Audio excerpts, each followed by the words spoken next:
berbeda-beda. Bagaimana kita menggambarkan sebuah permasalahan itu juga seperti apa, ataupun gimana caranya kita meningkatkan strategi kita dalam meningkatkan kemampuan penyelesaian permasalahan, ya seperti itu. Dan juga cara berpikir juga akan sangat berpengaruh pada proses penyelesaian masalah, ya. Nah, kenapa menjadi penting untuk dipelajari? Kembali lagi, kalau kita berangkatnya dari kacamata ergonomi kognitif, artinya kita berusaha untuk memahami bagaimana karakteristik manusia itu berpikir, ya, ataupun bagaimana cara mereka juga menyelesaikan sebuah permasalahan gitu ya, seperti itu. Nah, kalau dari kacamata teknik industri secara luas, ya kita juga sebetulnya kan dibekali dengan berbagai macam metode, berbagai macam tools ya untuk membantu kita dalam menyelesaikan permasalahan khususnya yang berhubungan dengan masalah-masalah yang ada di industri ya. Apapun itu kita dibekali dengan segala macam tools ataupun metode ya seperti itu. Tapi kalau kita berbicara hari ini, kita lebih kepada bagaimana kita memahami manusia secara alamiahnya gitu ya, menyelesaikan sebuah permasalahan terlepas dari metode yang dia punya dari pendidikannya gitu kan ya, tapi di satu sisi juga masalah experience ataupun pengalaman mereka sebelumnya, kemudian usia dan lain-lain itu juga bisa berpengaruh dalam bagaimana orang itu menyelesaikan sebuah permasalahan ya seperti itu. Oke, nah kalau secara definisi sendiri apa sih problem solving itu atau penyelesaian masalah itu apa sih gitu ya? Nah, didefinisikan sebagai proses mental ya di mana manusia ini berusaha untuk mendiscover ya, melakukan proses analisis juga dan juga pada akhirnya dia berusaha menyelesaikan permasalahan itu. Nah, kembali lagi pengertian masalah sendiri ini apa sih gitu kan ya. Ini mungkin udah pernah bahas juga di PTI ya, masalah itu adalah adanya gap antara situasi saat ini dengan situasi yang diharapkan, atau mudahnya adalah ada perbedaan antara harapan dan kenyataan. Jadi gak akan pernah ada masalah di hidup kita kalau memang semua yang terjadi di kenyataan hidup kita ini sesuai dengan harapan kita. Nah, seringkali kita ini menemukan ketidaksesuaian, makanya timbullah masalah gitu ya. Kita bisa menganggap bahwa oh hari ini saya ada masalah A, hari ini saya ada masalah B, atau mungkin di kehidupan ini saya pernah mengalami masalah A, B, C gitu kan ya. Sebetulnya masalah itu terjadi ketika apa? Ketika memang ada perbedaan tadi ya antara harapan kita dengan kenyataannya. Kalau kita berharap misalnya hari ini semoga turun hujan supaya mungkin nggak begitu gerah seperti itu, supaya saya di ruangan itu nyaman. Terus kemudian hujan, maka itu hujan hari itu bukan masalah untuk kita. Tapi kalau misalnya kita berharap hari ini misalnya berpergian menggunakan motor, harapannya kan nggak hujan karena takutnya kena hujan malah sakit atau nggak ada jas hujan ataupun yang lainnya gitu kan ya. Ketika di perjalanan taunya hujan hari ini, itu masalah buat kita gitu kan. Atau enggak jadi kayak wah jadinya basah nih berkas-berkas saya di tas, atau jadinya saya harus neduh dulu karena misalnya jas hujan saya bermasalah atau dan lain-lain kan, jadi itu juga jadi masalah buat kita gitu ya. Tapi kembali lagi bisa jadi apa yang menjadi masalah buat saya itu belum tentu menjadi masalah untuk kalian, ataupun sebaliknya, atau bahkan ya dari 20 orang di kelas saya ini aja juga pandangan terhadap sesuatu itu menjadi sebuah masalah atau tidak itu juga berbeda-beda juga gitu ya, seperti itu. Nah, kalau kita berbicara tentang tipe dari masalah ya, tipe dari masalah ini ada yang dinamakan dengan diagnostic problem, masalah diagnostik, ada design problem ataupun contingency problem ya. Jadi masalah juga tuh ada yang memang secara alamiah terjadi, misalnya cuaca dan lain-lain. Ada juga masalah terjadi itu bisa ada kesalahan kerja karena memang desain yang buruk gitu kan ya, desain yang tidak dipahami oleh pengguna gitu kan, itu juga bisa juga menimbulkan sebuah permasalahan ya. Itu juga banyak tipenya ya, jadi masalah ini juga tidak selalu terfokus akan kehidupan sehari-hari saja, bisa berhubungan dengan pekerjaan ataupun dengan misalnya desain-desain produk yang memang kita gunakan sebagai user ya, seperti itu. Oke, kemudian kalau kita berbicara tentang apa namanya proses penyelesaian masalah ini, ya tentunya gitu. Kalau kita kembalikan lagi ke human information processing, kita sebelum ngambil decision making dan lain-lain, ya itu kan bagian dari pada akhirnya proses problem solving itu ya pasti terdiri dari kalau kita kemarin bahas lagi model HIP-nya dari short term memory lah, working memorinya atau long term memorinya atau atensi yang dimiliki atau lagi berhubungan lagi dengan bagaimana kita generate alternatif atau bahkan mengambil sebuah keputusan ya. Nah, problem solving ini akan selesai ya akan mencapai tujuannya kalau memang ya decision making yang kita ambil itu tepat kan sebetulnya seperti itu dan tidak menimbulkan masalah yang baru lagi. Nah, kalau kita tarik lagi ke fungsi otak manusia sendiri, ya proses problem solving juga sifatnya ini menggunakan neurocognition ya, yang pasti tidak bisa hanya mengandalkan salah satu aspek dari otak kita saja ya, pasti dia atau misalnya pakai otak kanan aja, otak kiri aja gitu ya, nggak bisa seperti itu juga ya. Proses penyelesaian masalah ini sifatnya pasti menggunakan multiple brain regions gitu ya, seperti itu. Karena mau tidak mau kita ada proses identifikasi gitu kan ya, permasalahan ini tuh apa, kemudian siapa yang bermasalah dengan kita, atau siapa yang punya masalahnya, penyebabnya apa gitu kan ya, dan lain-lain. Jadi itu juga perlu kita betul-betul analisis ya seperti itu. Oke, nah kemudian juga kalau kita berbicara tentang multiple brain region tadi ya, jadi kita juga selain identifikasi tadi mendeterminasi lokasinya di mana ini ya, adanya disimpan di otak kita di mana, kemudian kita mengingat dan bahkan kita harus bisa selanjutnya berusaha untuk merencanakan dan mengeksekusi strategi yang ada. Jadi problem solving ini juga tidak akan terjadi ketika orang itu hanya bisa merencanakan tapi nggak tahu how to benar-benar mengaplikasikannya itu seperti apa, itu ada juga orang yang seperti itu kan. Jadi ya kembali lagi problem solving ini juga sifatnya adalah bisa dikembangkan dan sifatnya itu bukan instan ya. Jadi nggak bisa kita punya soft skill problem solving tools ini apa kalau udah ambil kelas saya terus kalian langsung jago melakukan problem solving tools gitu atau melakukan problem solving dalam semua aspek kehidupan kalian.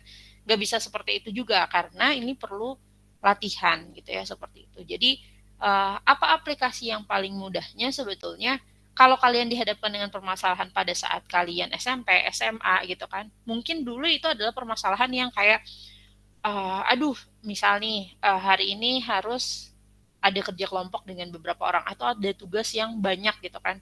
Dulu mungkin pas SMP, SMA itu mulai kayak, aduh ini gimana ya, mana duluan yang dikerjain kan. Itu kan sebetulnya sebuah masalah pada saat itu.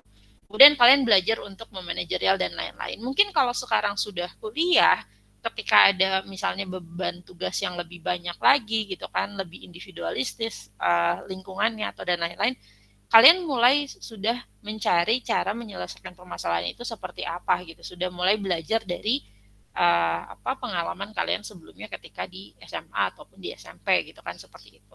Sama halnya ketika kalian nanti akan bekerja gitu kan ya. Nah, permasalahan-permasalahan di pekerjaan itu juga kan bisa jadi ada yang sama setiap harinya, ada yang jadi beberapa jenis pekerjaan itu permasalahannya untuk hariannya itu bisa jadi berbeda lagi.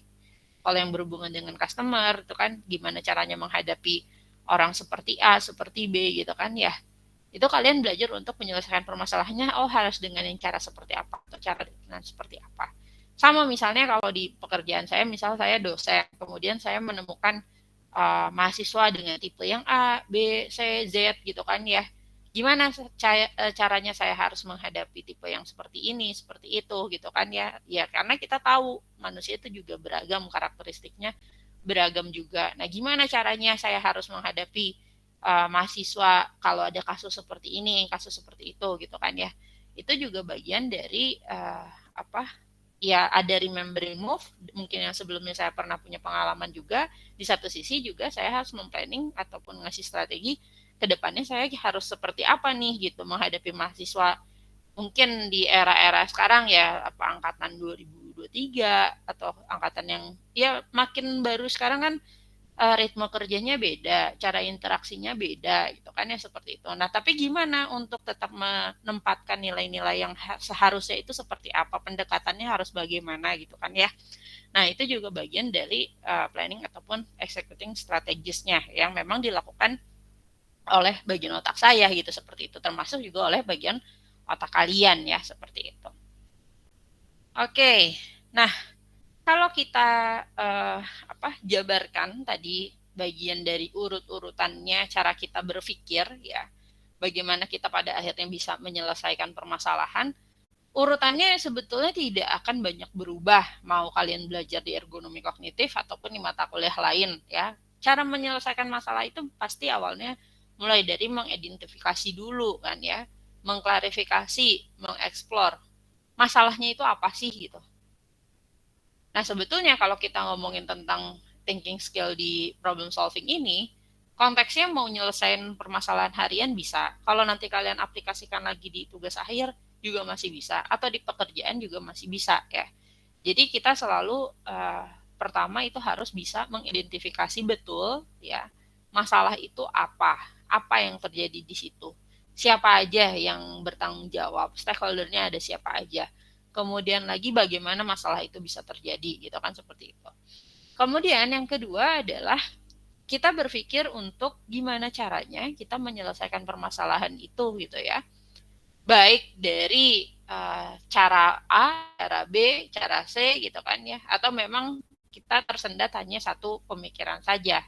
Nah biasanya kita sebagai manusia karena makhluk sosial di satu sisi kan kita ini tipenya ada tipe orang balik lagi ya ke karakteristik manusia. Ada tipe orang yang memang memikir sendiri sampai pusing dipikirin tuh masalah tuh gitu kan ya. Ada tipe orang yang kalau punya masalah dia akan cari orang lain untuk minta advice-nya.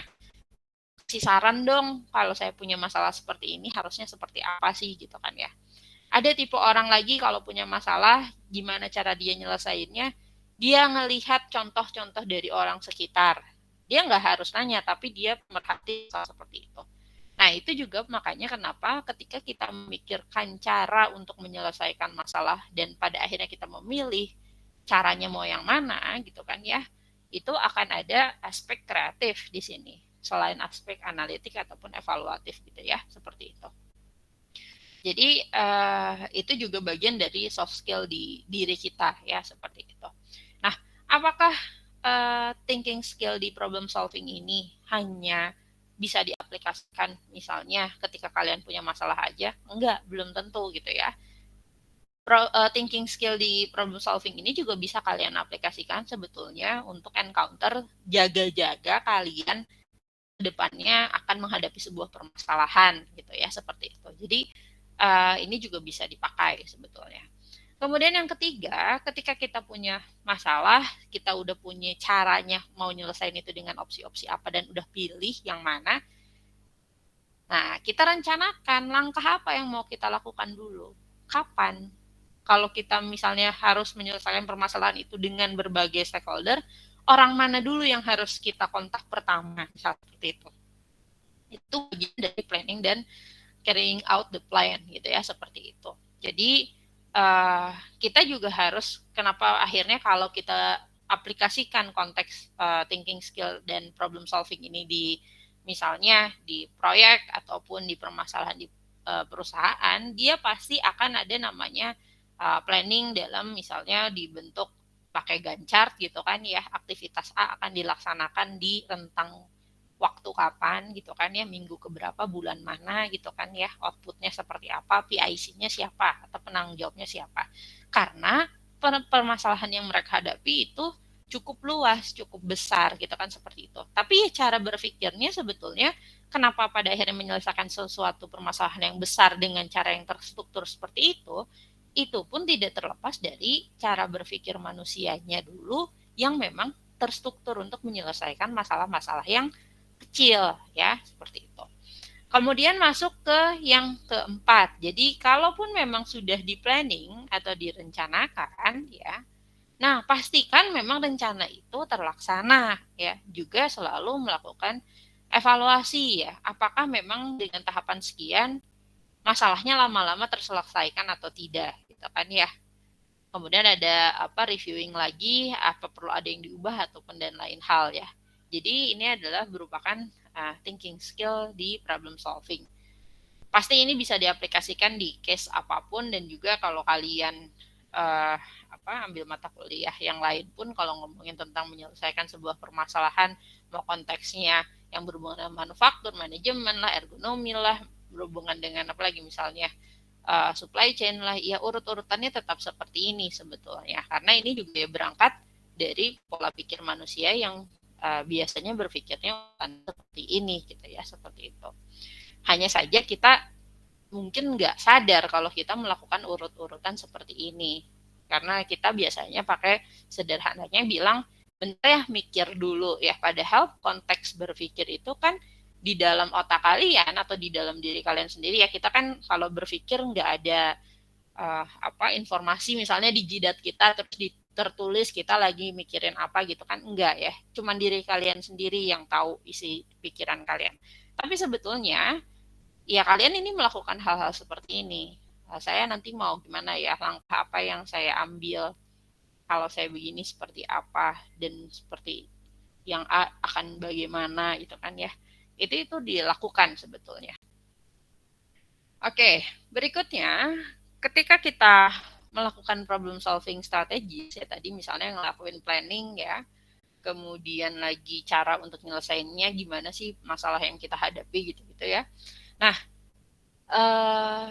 pastikan betul bahwa kita melakukan proses belajar berdasarkan experience yang ada atau pengalaman kita sebelumnya. Kemudian juga kita dalam menyelesaikan permasalahan ini pastikan kita juga self aware ya, self managing juga gitu ya, seperti itu.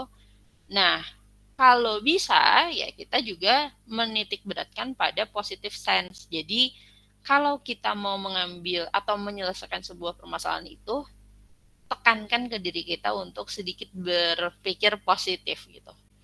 Jadi tidak menutup kemungkinan sebetulnya ada tipe orang itu yang selalu mikirnya tuh negatif terus. Jadi begitu ada dapat masalah, nanti saya pasti nggak bisa nyelesain ini. Saya kayaknya nggak kuat lagi, misalnya gitu-gitu ya.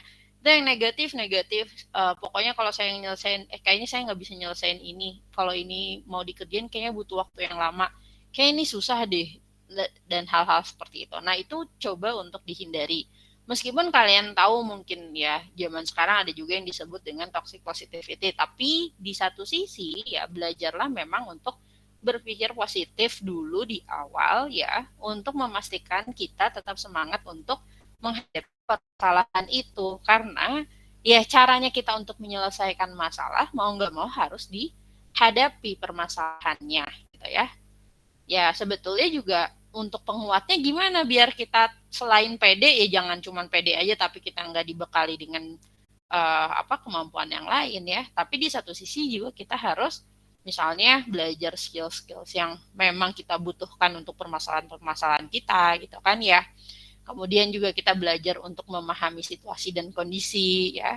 Kita ngecek orang itu kenapa bisa berhasil gitu kan ya. Sebetulnya sederhananya kadang kalau misalnya dihadapi masalah yang sama, misalnya saya terus kalian gitu kan.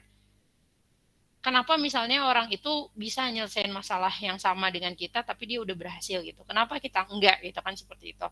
Itu mungkin pertanyaan buat kita, tapi kita belajar juga kenapa bisa dia sukses untuk menyelesaikan masalah yang ada yang sama-sama dihadapi masalah itu oleh kita juga gitu. Kenapa kita belum berhasil menyelesaikannya? Nah, kita belajar apa yang perlu kita improve dari diri kita. Nah, jadi itu untuk menekan motivasi kita juga gitu ya. Jadi ketika dihadapi dengan sebuah permasalahan, bukan hanya jadi demotivasi, tapi lebih bersemangat lagi untuk memikirkan strateginya harus seperti apa ke depan gitu ya. Tapi di satu sisi ya tidak menutup kemungkinan ini misal let's say ini dari secara teori, tapi kalau kita berbicara dari aspek agama, ya kita juga tahu ada yang namanya usaha dan berdoa gitu kan, seperti itu. Kalau memang kita sudah maksimum usaha kita gitu kan ya, terus misalnya waktunya udah habis nih, kalian udah nggak ada kesempatan lagi untuk berusaha lagi, udah tinggal nunggu resultnya aja, ya berarti kalian mau nggak mau ya harus percayakan kepada apa, Tuhan gitu kan ya, sebetulnya seperti apa jalan ceritanya gitu kan, seperti itu. Tapi di satu sisi secara keilmuan ya kita juga dituntut untuk berusaha dulu gitu untuk menyelesaikan masalah-masalah yang ada di kehidupan kita ya, konteksnya mau di kehidupan sehari-hari ataupun di pekerjaan kalian misalnya sekarang sebagai mahasiswa ya. Jadi itu yang harus ditekankan ya, seperti itu. Oke, berikutnya ya, ketika melakukan penyelesaian masalah ini, ya ini sebetulnya kalau kalian bermasalahnya bukan sama diri kalian sendiri saja, misalnya konteksnya tim, terus ada orang lain ya, seperti itu. Di situ juga kalian mau tidak mau harus berpartisipasi ya untuk ketemu orang baru ya, kemudian juga ketemu situasi yang baru gitu kan ya, seperti itu. Di situ juga menambah ke apa? Menambah pengalaman kalian untuk mendapatkan beberapa soft skill yang ada gitu. Makanya kalau sekarang kalian lagi mahasiswa ya, ini adalah posisinya kalau saya sebut waktu di mana kalian untuk latihan gitu. Jadi salah nggak apa-apa, ikutin acara yang mungkin buat kalian menarik, ketemu orang yang baru gitu kan ya. Tapi di satu sisi ya kalian juga jadinya keberagaman akan karakteristik orang itu jadi nambah. Terus juga keberagaman kalian menemukan jenis masalah itu juga bertambah. Cara kalian untuk menyelesaikan masalah itu juga jadi bertambah. Terus juga wawasan kalian jadi lebih luas gitu, nggak berpikir bahwa hidup ini hanya di skupnya Indonesia aja mungkin, dunia itu masih luas gitu kan ya.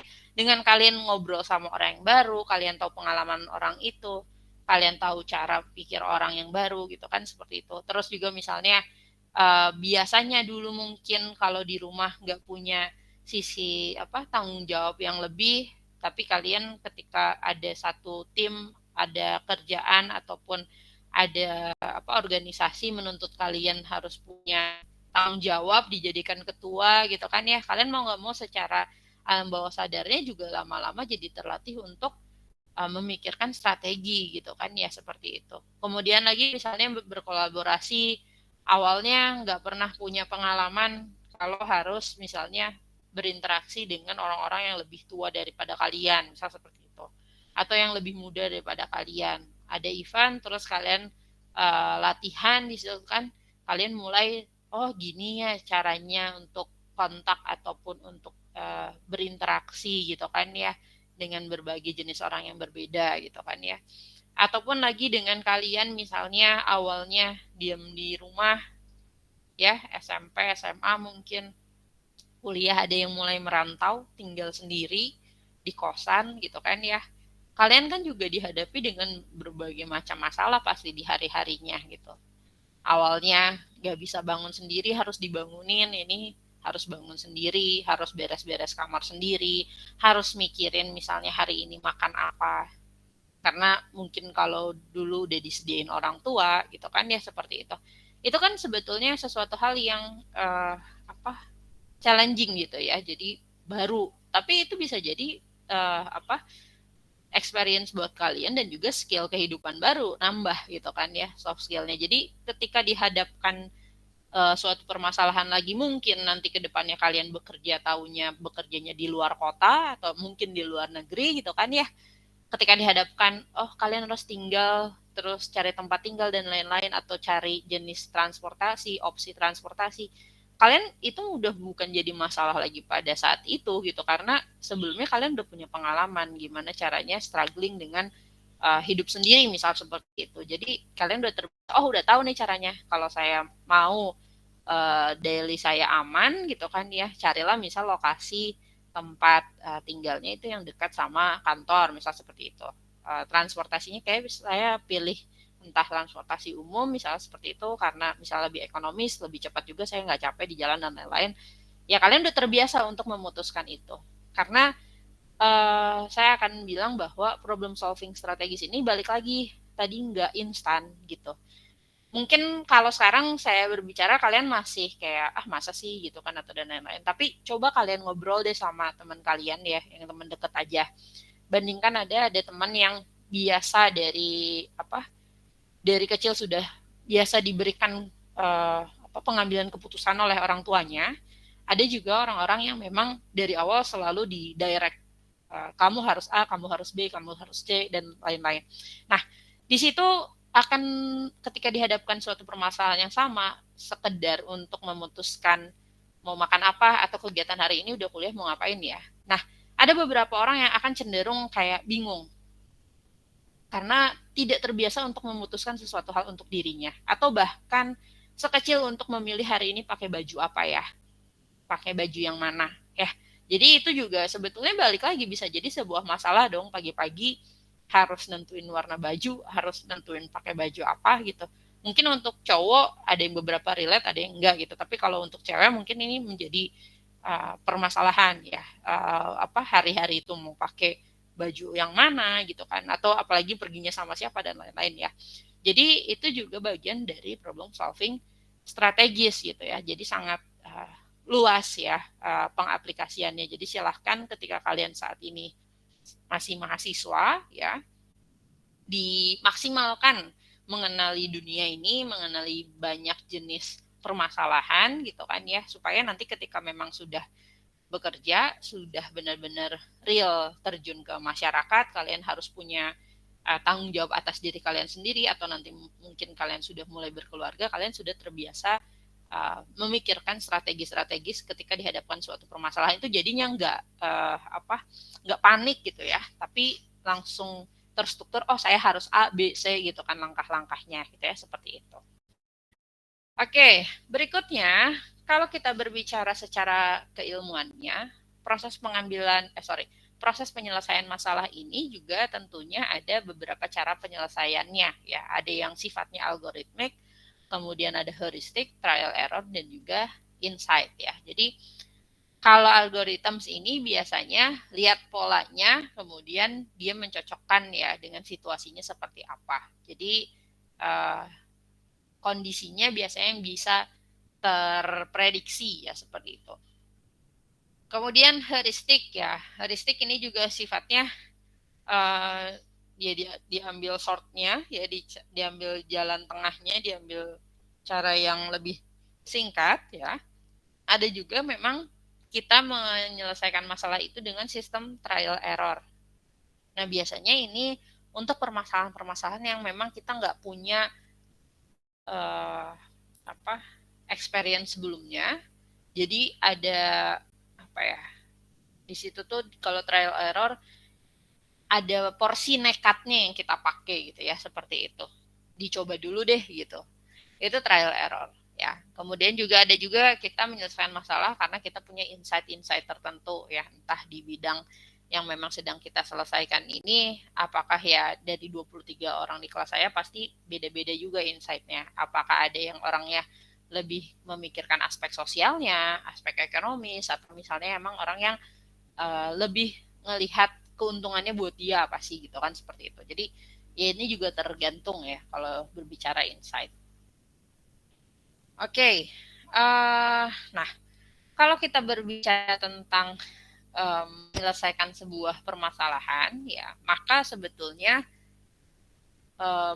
masalah ini juga kembali lagi ada yang disebut dengan akar permasalahan, ada yang disebut dengan symptoms ya, mungkin yang udah pernah dengar ya. Jadi kalau kalian nantinya ingin menyelesaikan sebuah permasalahan, pastikan memang yang akan kalian selesaikan itu adalah si akar permasalahannya, bukan simptomsnya. Jadi kalau simptoms itu bukan alasan utama kenapa masalah itu bisa terjadi. Jadinya kalau kita fokus ke simptomsnya, masalahnya akan tetap terjadi lagi ya, seperti itu. Nah, ketika kita menyelesaikan masalah ini, secara basicnya pasti kita punya sub-sub goals untuk mencapai goals utamanya gitu ya. Ini secara gambarannya pasti kita melakukan hal seperti ini. Entah sub goals-nya ada beberapa opsi gitu kan ya. Kemudian untuk dapetin goals-nya juga akhirnya kita harus melewati beberapa langkah dulu gitu kan seperti itu. Oke. Nah, kemudian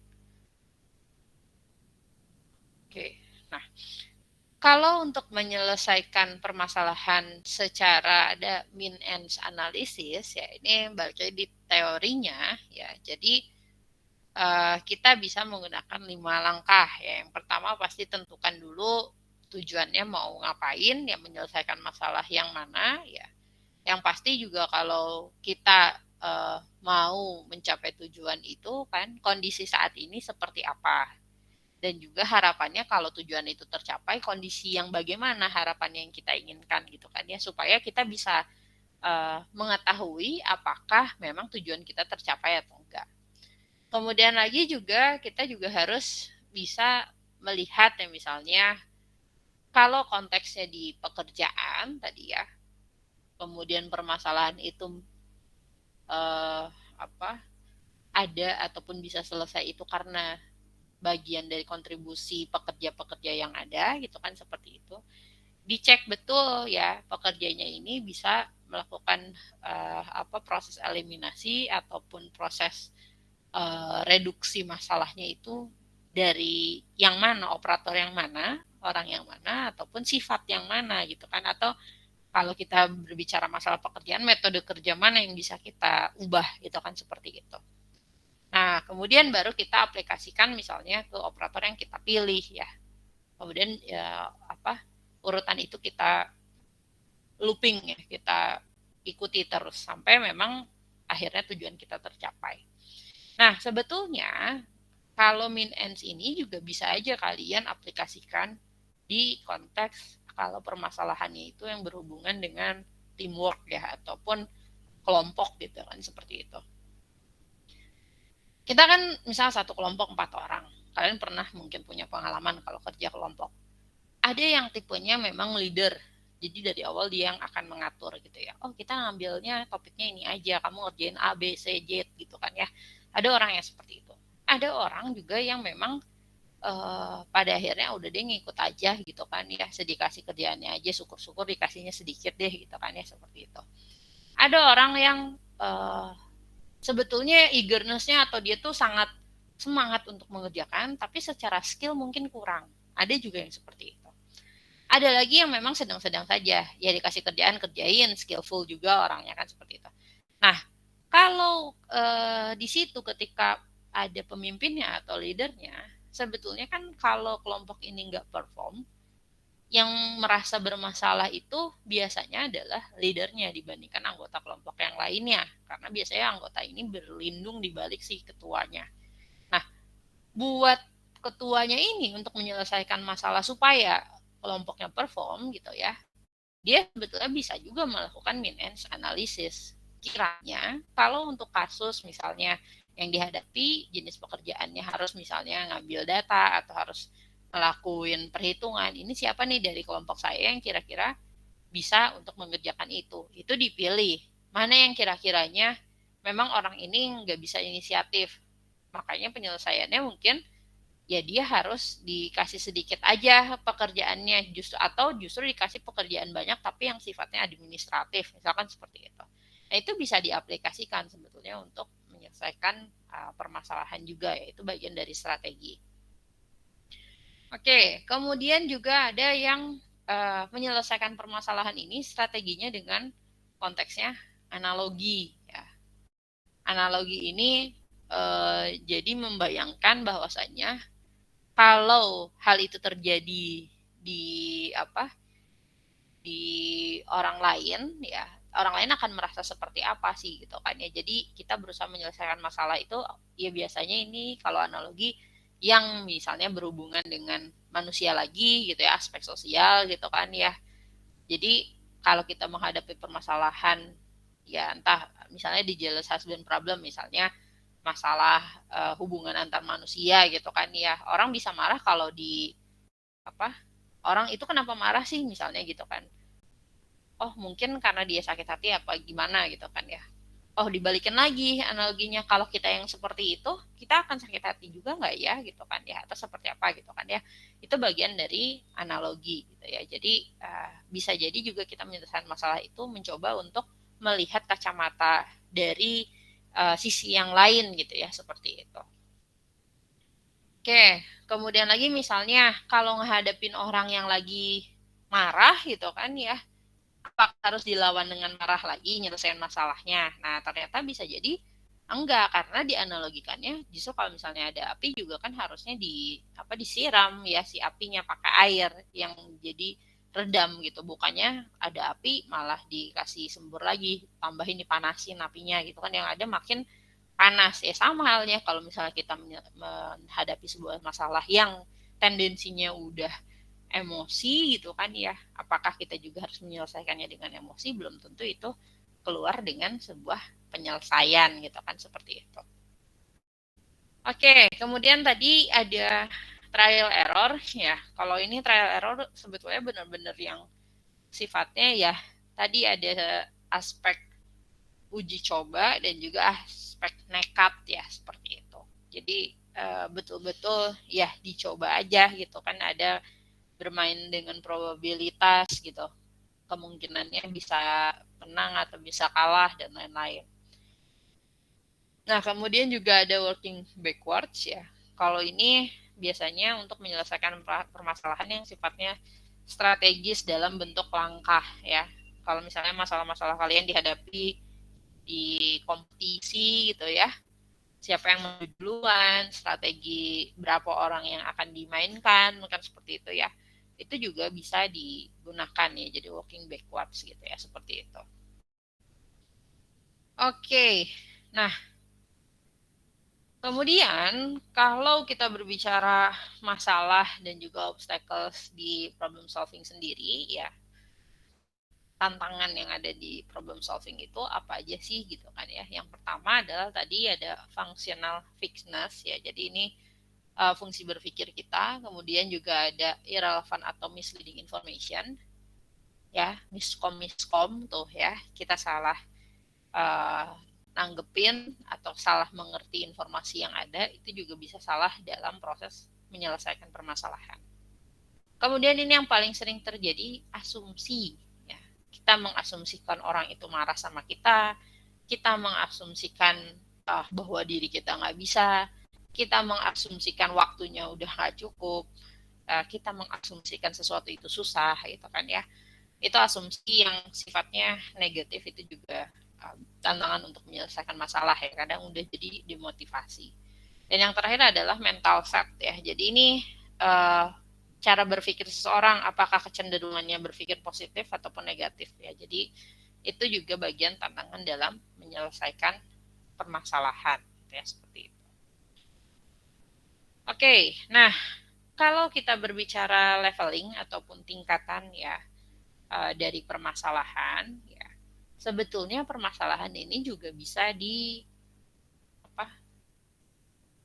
digunakan peningkatan atau tingkatan ya. Jadi mana tingkatan yang sekiranya masalah itu mungkin bisa langsung diselesaikan, perlu pemikiran lebih, atau mungkin perlu tingkat keputusan yang lebih lanjut lagi, atau bahkan perlu diskusi gitu kan lebih banyak, karena mungkin permasalahannya bisa mencakup berbagai macam stakeholder. Kalau salah menyelesaikan masalah, banyak orang yang kena dampak gitu kan, seperti itu.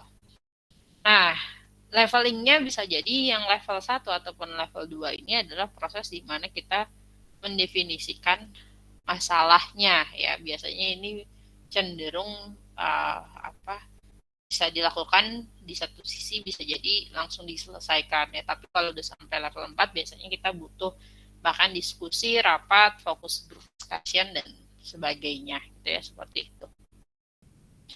Oke, ketika kita menyelesaikan masalah, tadi saya sebutkan bahwasanya itu sangat berpengaruh pada experience, skill juga gitu kan ya.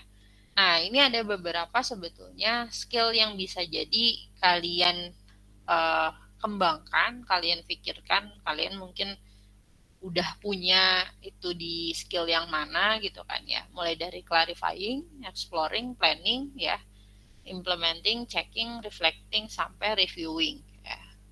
Nah, kualitas dari personalnya ini seperti apa ya? Kalau misalkan skill clarifying ya, dia biasanya sifatnya itu orangnya yang harus ada tingkat kepercayaan diri ya. Terus dia bisa untuk konsultasi sama orang lain itu seperti apa. Karena dia ingin mendapatkan kejelasan kan, mengklarifikasi gitu kan ya skillnya tuh dalam menyelesaikan permasalahan. Sebelum kalian menyelesaikan masalah mau harus ngambil decision seperti apa, perlu ada namanya clarifying, yang bertanya dulu konteksnya memang apa yang terjadi sebetulnya. Tapi kalau kalian nggak confident dan juga kalian juga nggak bisa konsultasi sama orang, mana mau orang itu cerita sama kalian kan ya, seperti itu. Kemudian juga ada proses skill exploring ya. Di sini kalau exploring judulnya juga mengeksplor, berarti dia harus ada inisiatif ya. Orangnya itu mau nggak mau sifatnya harus mau cari tahu lebih banyak gitu ya, seperti itu. Dan inisiatif, tidak perlu disuruh dulu. Yang pasti di sini harus ada communicating needs ya, karena harus juga berkomunikasi tentunya untuk menyelesaikan masalah, dan dia taking inisiatif, dia harus ngobrol sama orang gitu kan, seperti itu. Kemudian juga ada planning ya, merencanakan sesuatu hal supaya memang permasalahan ini bisa diselesaikan ya. Nah, personal qualities-nya apa? Harus persisten. Ya, persisten itu apa? Dia benar-benar tekun, terus nggak gampang nyerah ya, seperti itu.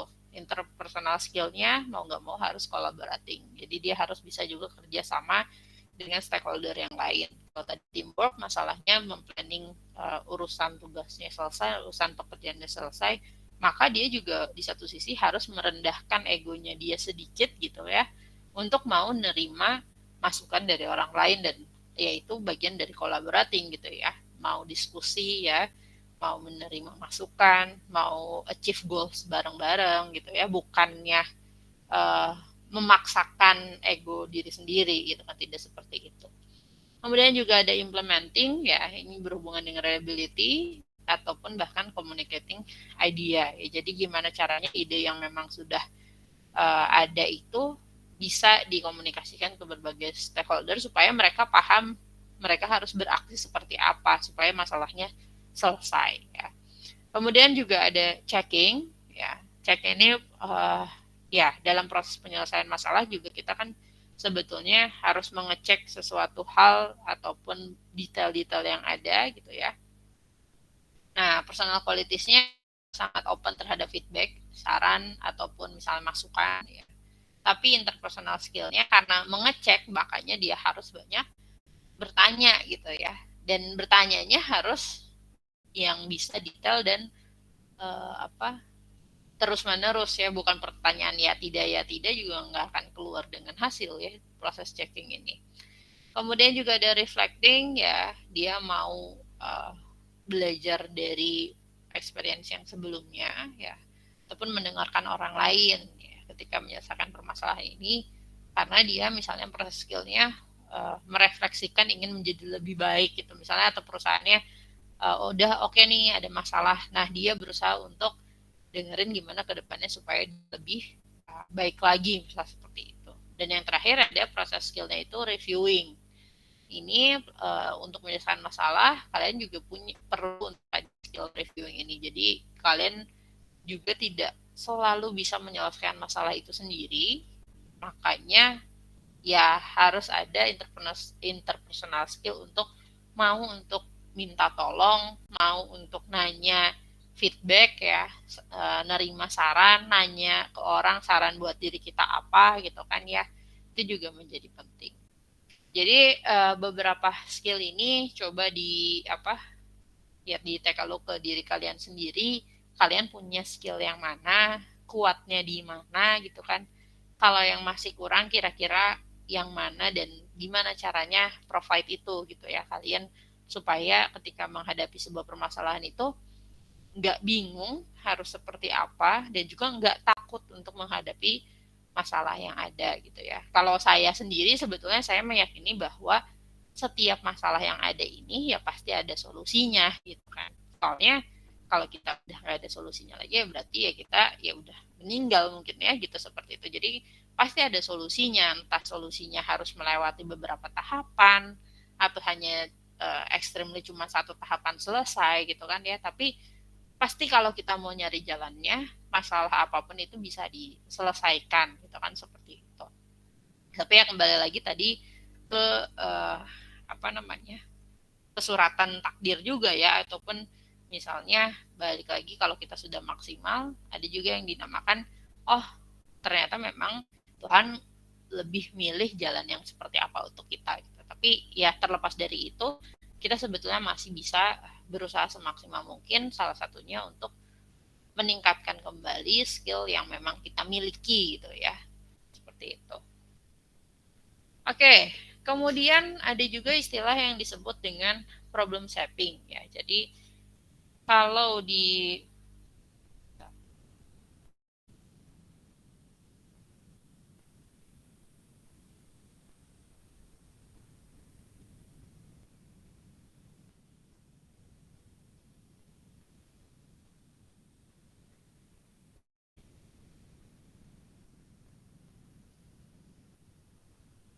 Oke. Nah, kemudian ada juga istilah yang disebut dengan problem shaping ya. Jadi kalau problem shaping ini ya bagaimana sebetulnya kita bisa mendefinisikan masalah yang sedang kita hadapi ini dari yang paling penting untuk diselesaikan duluan gitu ya, seperti itu. Jadi terkadang sebetulnya kita ini dihadapkan dengan permasalahan itu nggak cuma satu di satu waktu ya. Nah, gimana caranya kita menyelesaikan permasalahan itu yang lebih dulu? Mana yang mau kita bayangkan strategisnya lebih duluan gitu? Karena masalahnya manusia ini punya keterbatasan waktu ya. Dia waktunya nggak bertambah cuma 24 jam satu hari. Cuman kadang masalah yang kita hadapi ini ada yang memang harus benar-benar selesai persis di hari itu semua, ada yang mungkin bisa ya mungkin 1 hari ke depan, 2 hari ke depan gitu kan ya. Tapi mana yang harus benar-benar urgent untuk kita selesaikan duluan gitu ya. Ini bagian dari problem shaping ya. Nah, selain tadi dari urgensinya, kita memilih sesuatu hal yang lebih penting untuk diselesaikan, di satu sisi juga kita harus memikirkan bahwasanya efeknya buat diri kita itu yang mana yang lebih besar dampaknya kalau kita sampai tidak menyelesaikan permasalahan itu. Ya, jadi itu mungkin perlu juga untuk dilatih ya. Kalaupun kalian harus menghadapi permasalahan yang ada, apakah tipenya kalian menyelesaikan permasalahan dari yang diselesaikan paling mudah atau yang cenderung menyelesaikan permasalahan dari yang paling sulit.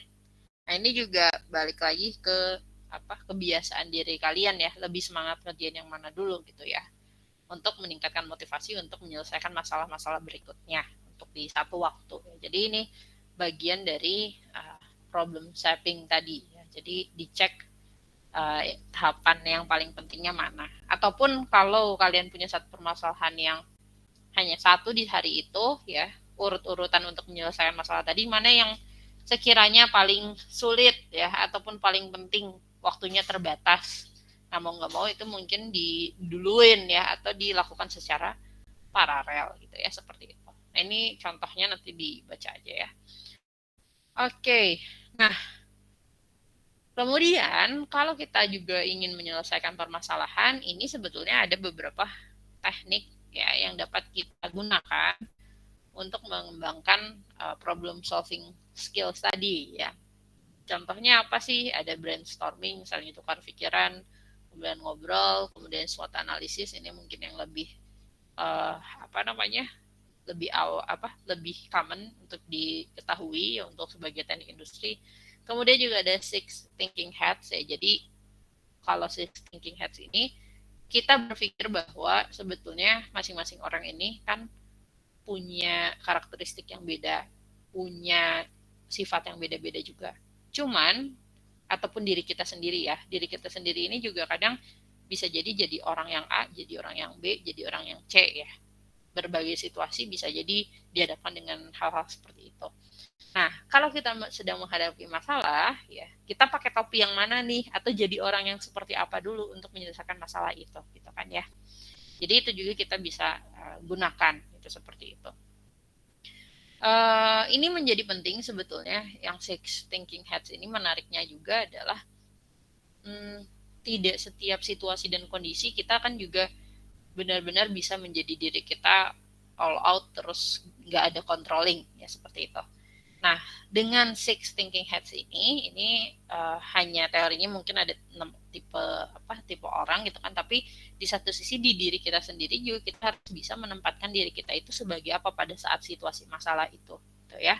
Jadi itu yang menjadi penting khususnya nanti kalau kalian sudah bekerja ya seperti itu. Karena apalagi konteksnya kalian bekerja terus bekerja di perusahaan orang lain, bukan perusahaan nenek moyang kalian atau bukan perusahaan kalian sendiri.